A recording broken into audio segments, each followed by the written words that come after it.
Pessoal, a gente vai ver agora uma aula sobre hidrodinâmica a nível de ensino médio. Mas para isso, o que é hidrodinâmica? É a parte da física que estuda os fluidos em movimento. E em contraparte da hidrostática, que estuda o fluido em repouso, a hidrodinâmica estuda o fluido em movimento. Vamos a algumas considerações. Primeira consideração, o fluido ele vai ter que ser laminar, um movimento bem suave. A outra ideia é não viscosidade, ou seja, não vai haver perda de energia. A outra coisa que a gente vai, importante para o nosso estudo, é que seja estacionário. Que é isso? Ele sendo estacionário,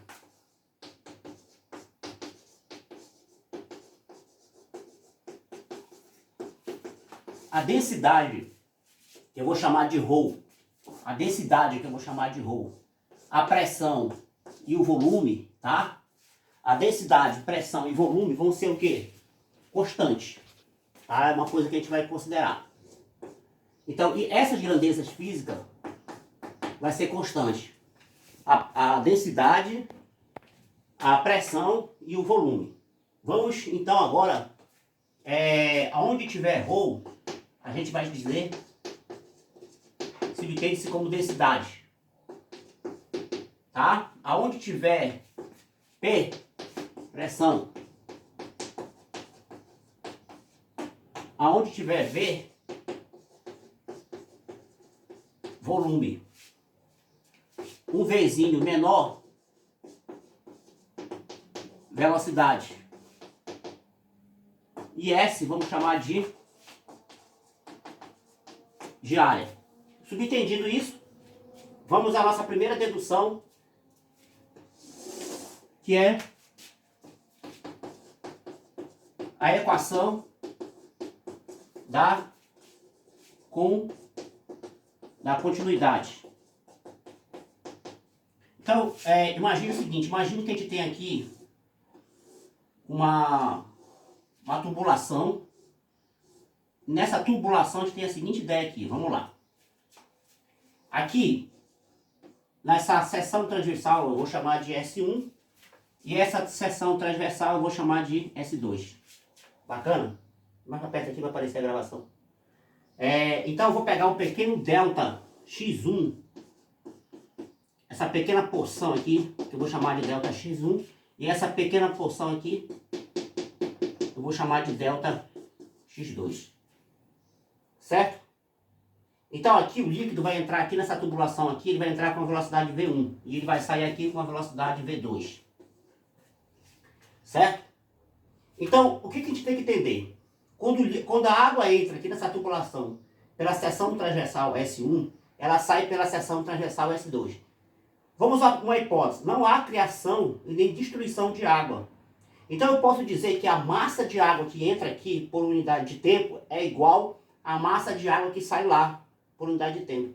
Então eu posso dizer que essa massa, que essa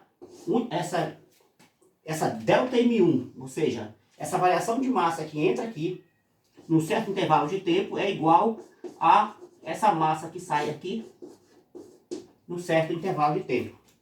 Não tem criação nem destruição de massa. Então a quantidade que entra aqui por unidade de tempo é igual a que sai aqui. Então eu posso igualar isso aqui.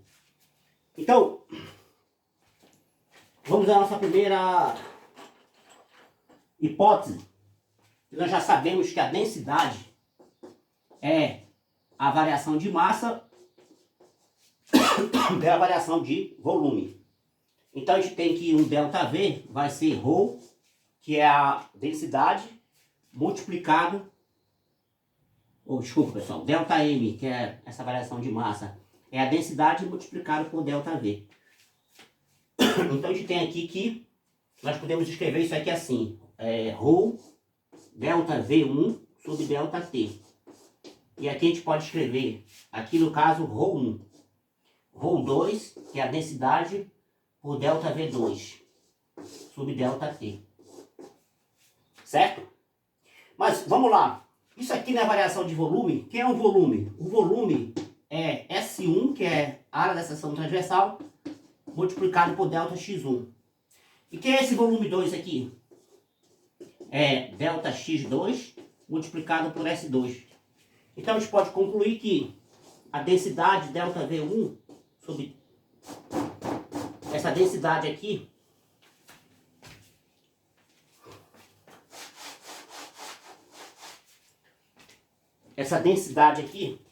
vai ser densidade, ΔV1 é ΔX1 multiplicado pela área S1 sobre ΔT. E aqui a gente vai ter ρ2 ΔX2 multiplicado por S2 dividido por ΔT. O que nós aprendemos na mecânica básica? Nós aprendemos na mecânica básica que uma variação de espaço por ΔT é a velocidade. Uma variação de espaço por ΔT é a velocidade. Então a gente pode concluir que ρ1 é igual a V1 multiplicado por S1. E aqui vai ser igual a ρ2, V2, S2. Isso aqui chama-se equação da continuidade. O interessante é porque, olha para cá, se a densidade em cada ponto for a mesma, a gente pode dizer que ρ1 é igual a ρ2 e ela é constante, não vai mudar. Então a gente pode chegar em Vs1 é igual a V2, S2. A equação da continuidade. Essa equação é conhecida como a equação da continuidade. Bora, qual é o principal tópico aqui que a gente pode entender? Vamos lá. Quando uma pessoa pega uma mangueira de jardim, olha o que acontece. Eu quero saber qual é a velocidade. Quando eu aperto aqui uma torneira de jardim, eu diminuo a área. E aí eu quero saber qual é a velocidade. A gente já sabe que por intuição, quando eu aperto aqui, o jato de água vai mais longe. Por quê? Vamos lá então. V2, que é a velocidade de saída, vai ser V1S1 sobre S2. Então, se eu diminuir essa área aqui na torneira, eu aumento a velocidade. Então, isso é uma das equações mais bonitas que se tem. Porque, olha só, se a velocidade diminui, se eu diminuir a área, o que acontece com a velocidade? Aumenta. Então, eu vou conseguir que o jato de água vá mais longe. Mas a quantidade de água, né? A vazão não muda. A vazão de entrada é igual a de saída. Mas a velocidade aqui aumenta. Por quê? Porque eu diminuí a área. Conclusão, se eu diminuir a área de saída, o que acontece com a velocidade? Aumenta. Vamos olhar para um rio, por exemplo. No rio, observe o seguinte, você vai observar aqui, no meio do rio, no espaço, onde ele tem uma área maior, a velocidade é muito menor do que na parte estreita do rio. Então lá na correnteza, porque a área é menor, a velocidade ali vai ser maior. Logicamente aqui você vai ter um movimento turbulento no rio por causa lá na correnteza. Então, conclusão, quando eu diminuo a área, a velocidade se torna maior. Essa é a equação da continuidade. Deduzida aí. Agora, vamos para uma outra equação. Para a gente já viu uma equação da continuidade. E eu quero que vocês... Vamos anotar aqui a equação da continuidade. Vamos olhar agora para cá para o teorema de Bernoulli, né? O grande Daniel Bernoulli, grande físico aí da família Bernoulli, que gerou uma porrada de matemáticos, físicos de primeira linha. Vamos ao teorema de Bernoulli agora. Agora a situação um pouco, né? Ela vai mudar. Vamos considerar a seguinte situação. Uma tubulação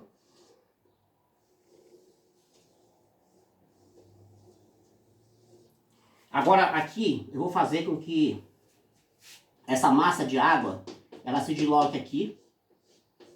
Eu vou colocar o nível aqui, o nível, tá? Meu referencial, e aqui eu vou chamar de H1, para essa altura aqui de massa de água, e essa aqui eu vou chamar de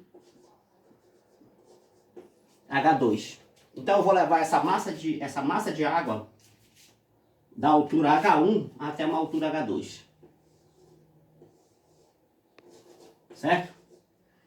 Bora analisar os casos aqui. Δx1, essa pequena quantidade aqui, Δx1, e essa quantidade aqui, Δx2. Aqui ela vai entrar com uma velocidade V1 e aqui ela vai chegar com uma velocidade V2. Vamos então à nossa análise agora.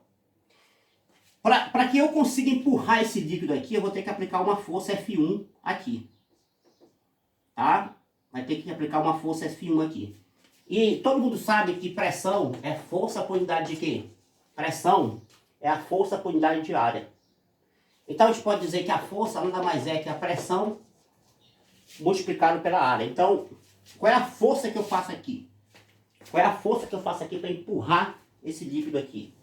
A força que eu faço aqui é P1 sobre a seção transversal S1. E aqui eu vou ter uma força contrária para cá, tá? Que vai estar no sentido jogando. Essa aqui vai estar para cá, né? Essa força está para cá, empurrando esse líquido. Certo? Então, eu vou ter aqui um P2, S2 aqui, nesse sentido contrário. Então, esse aqui é o teorema de Bernoulli que a gente vai tentar entender aqui. Então, eu tenho aqui que usar agora o conceito de trabalho. A pergunta é, qual é o trabalho que eu faço para empurrar esse líquido aqui, né? Nós sabemos que o trabalho é a força pela distância e pelo cosseno do ângulo formado entre a força e a distância. Se eles forem paralelos, basta eu multiplicar o quê? Se eles forem paralelos, que é o caso aqui, basta multiplicar a força pela distância e eu vou ter um trabalho aqui. Então, qual é o trabalho aqui feito para empurrar esse líquido aqui? Tá? É nada mais é do que a força, que é pressão vezes a área, multiplicado por essa distância aqui, Δx1. Então, esse aqui é um trabalho feito em 1. Agora, qual é o trabalho feito em 2 aqui? Esse trabalho é negativo porque essa massa de água, ela chegou até o topo, então ela quer descer. Então, eu vou ter que ter um trabalho a mais para jogar isso aqui. Então, o trabalho vai ser menos P2, S2, Δx2, tá? Negativo. Tem essa massa de água aqui, né? E tem mais um trabalho aqui, feito por quem? Justamente para levar esse líquido da posição H1 até a altura H2, que é o trabalho da energia potencial gravitacional, que eu vou chamar de menos mg, a diferença entre H2 e H1. Esse é o trabalho total realizado. Esse é o trabalho total. O que a gente vai fazer agora? A gente vai fazer o seguinte. Aí vai dar uma conta bem grande, mas vou tentar diminuir um pouco aqui para colocar essa conta aqui. Vamos tentar ver se a gente consegue. Então eu acho que a melhor forma é apagar um pouco isso aqui, essa área aqui. Pronto.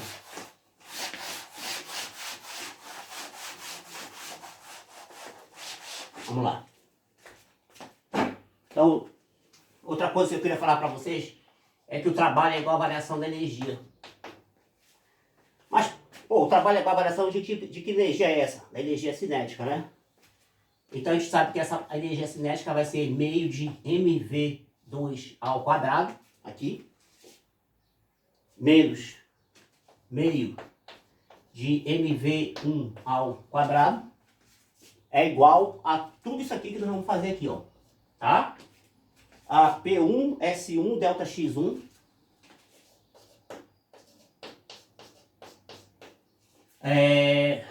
menos P2, Δx2, S2, menos mg, H1, H2, menos H1. Dá para aparecer aí, Camilo?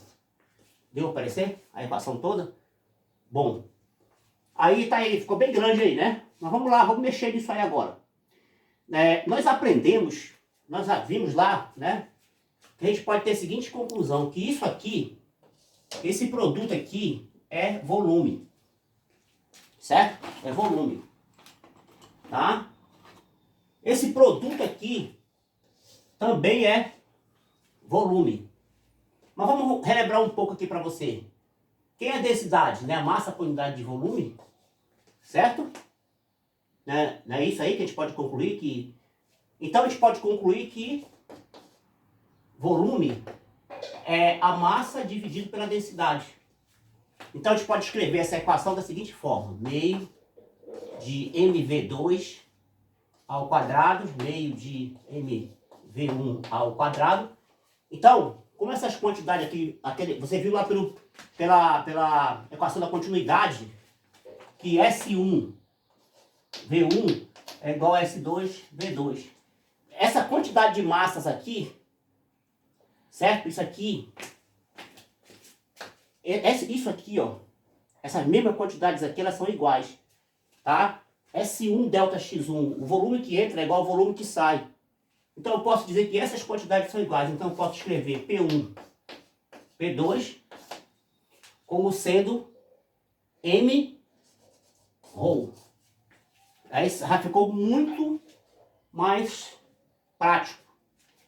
Menos mgH2 menos H1. Certo, pessoal?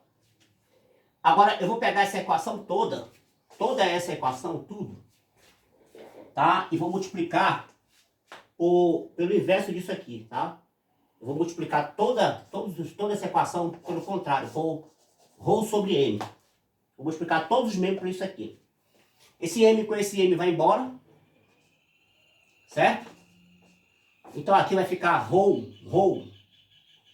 V2 ao quadrado. Esse m vai embora com esse m, vai ficar meio de ρ V1 ao quadrado. Isso aqui some. Então vai ficar P1, P2, certo? Some. Aqui vai ficar menos. Esse m vai embora, vai ficar ρ G H2 menos H1. Pronto. Agora vamos ao que interessa. Eu vou colocar... Olha só. Esse aqui tem 1, esse aqui vem para cá negativo, tá? Menos com menos vai dar mais, ele vai vir para cá negativo. Aí eu multiplico tudo por menos 1, eu vou ter valores positivos. Conclusão. Eu vou ter P1, tá? Mais ρ G H1. E essa parte aqui que vai ficar positivo também. Meio de ρ V1 ao quadrado. Isso é igual a P2 mais ρ G H2 mais meio de ρ V2 ao quadrado. Essa aqui é o teorema de Bernoulli. É o teorema de Bernoulli. Mas olha só, olha para cá. A quantidade a densidade, essa quantidade aqui, ela pode permanecer constante. Então eu posso escrever P ρ G H mais meio de ρ V ao quadrado. Isso aqui eu posso dizer que é constante. Certo? Constante. Bom, olha que interessante que a gente pode concluir, pessoal. Isso aqui, essa parte aqui todinha, alguém já sabe que vem lá da hidrostática, que é o teorema de Steven. Isso aqui eu vou chamar de pressão estática.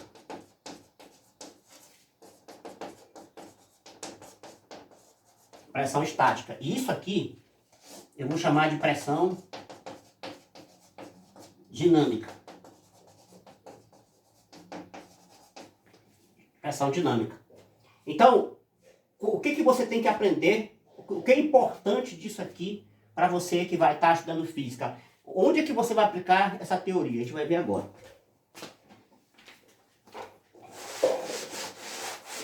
Vamos lá. Agora, a gente vai para...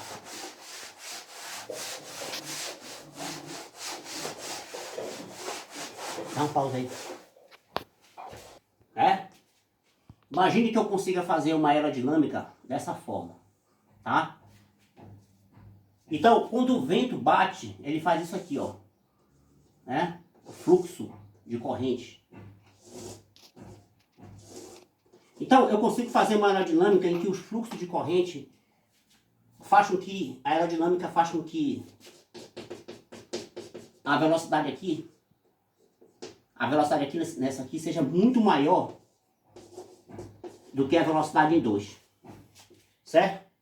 O que diz o teorema de Bernoulli? Que se a velocidade em 1 for maior que a velocidade em 2, a pressão em 1 é menor do que a pressão em 2. Você está vendo aí? Então, se a velocidade em 1 for maior que a velocidade em 2, a pressão em 1 vai ser menor que a pressão em 2. Mas o que você viu? Que pressão é a força por unidade de área? Não foi isso que você viu? Então você vai ter uma força apontada nessa direção e uma força apontada nessa direção. Uma força F1 e uma força F2. Olha para cá. Se a pressão em 1 for menor que a pressão em 2, podemos concluir que a força aqui em 2 é maior do que a força em 1.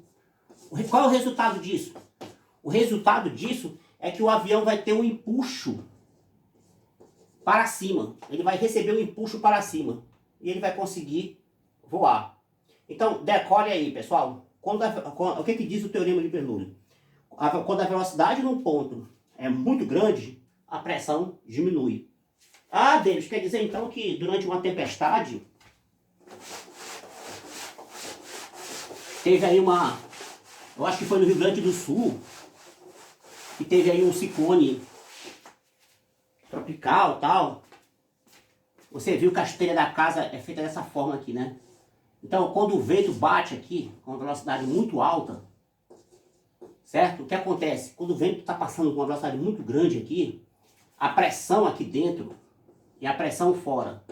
A pressão P1 é menor que a pressão P2. Então, o resultado disso é que vai ter uma força, essa força F2 aqui é maior do que a força F1. Resultado, essa telha aqui, ela vai se jogar. Ela vai sair daí. Da mesma forma, pessoal, acontece com a cortina, né? Quando passa ali pela janela uma corrente de ar próxima à cortina, a cortina vai para fora. As pessoas pensavam que aquilo era algo enigmático. Não é, é a física. E vamos concluir agora. Vamos concluir o nosso experimento. Para finalizar, a gente vai concluir o seguinte. Vamos aproveitar para fazer o seguinte dispositivo para encerrar. A gente vai construir um dispositivo para aproveitar isso que a gente viu agora. Vamos construir um dispositivo da seguinte maneira.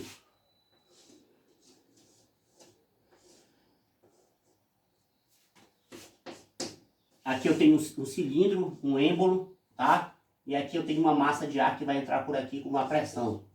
Eu já medi da 15 PSI. 15 PSI vai dar 103.421 Pascal. Ela vai aplicar essa pressão aqui, vocês já viram, né? Que pressão é a força por unidade de área. Então a força é a pressão que multiplica a área. Então esse êmbolo, ele vai sofrer aqui, vai ter uma força aplicada sobre ele e vai se deslocar para lá. Mas na hora que ele se deslocar para cá, aí olha o que acontece. Estamos no segundo estágio aqui. Aí na hora que ele se deslocar para cá, o ar vai entrar aqui e vai forçar esse pistão para cá, vai jogar o pistão para cá.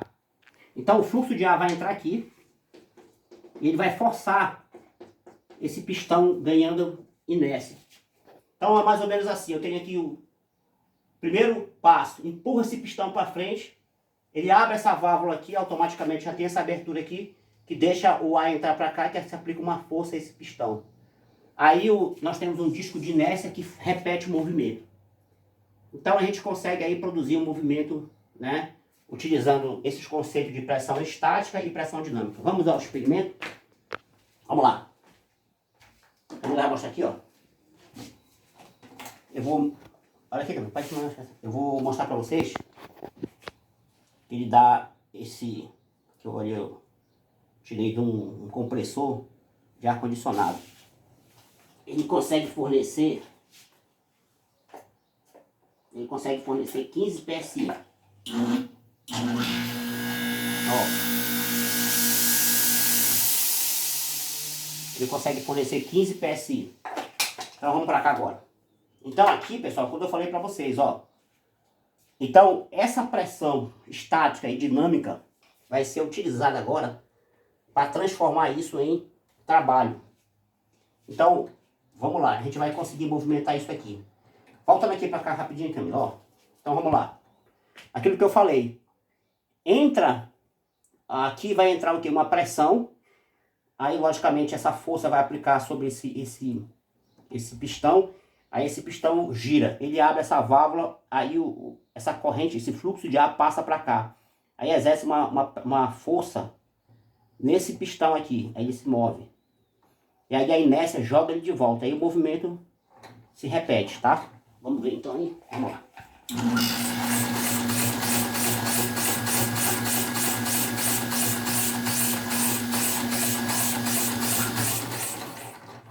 Já tem projeto, pessoal, utilizando o carro a ar comprimido, tá? Utilizando esses conceitos de física. Só que ele não é aqui de metal, né?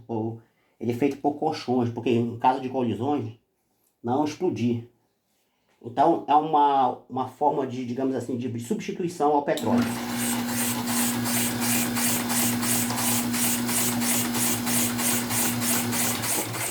Claro que vai aparecer aqui a energia cinética de rotação, que é um outro conceito, uma outra abordagem, que a gente vai estar aí falando para vocês. Espero que você tenha gostado. Mais vídeo que esse aí, acompanhe aí as minhas aulas. Falou, gente, um abraço.